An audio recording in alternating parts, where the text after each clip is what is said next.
Former President Donald Trump is hailing today's decision by the Supreme Court on presidential immunity. The High Court ruled that former presidents are immune from criminal prosecution for their official conduct, but not for unofficial acts. CBS 2's Nicole Sganga is outside the Supreme Court with more.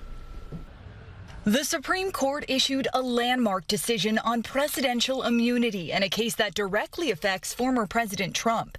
In a 6-3 ruling, the conservative majority divided presidential conduct into 3 categories: official acts that are part of the president's core constitutional powers, for which the president has absolute immunity; other official acts outside the president's exclusive authority have presumptive immunity; and there is no immunity for unofficial acts. On the majority side, they, I think, very legitimately were concerned about the threat of future presidents possibly being prosecuted. The ruling affects special counsel Jack Smith's prosecution of Trump for his alleged efforts in the overturning of the 2020 election results. The case now goes back to the lower court. He's going to take a big scissors to the indictment, and he's going to cut out any counts that relate or could be even close to relating to official acts. In a scathing dissent, Justice Sonia Sotomayor warned the ruling insulates the commander-in-chief from criminal prosecution,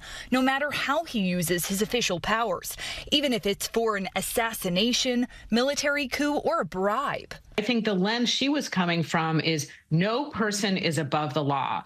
Chief Justice John Roberts wrote in his majority opinion that no president is above the law, and the court ultimately rejected Trump's argument that he has absolute immunity unless impeached by the House and convicted by the Senate. With just over 4 months until the presidential election, Monday's ruling makes it highly unlikely Trump will face trial in the election interference case before then. Nicole Sganga, CBS News, the Supreme Court. Also today, the Supreme Court declined to rule on 2 cases involving social media laws in Texas and Florida.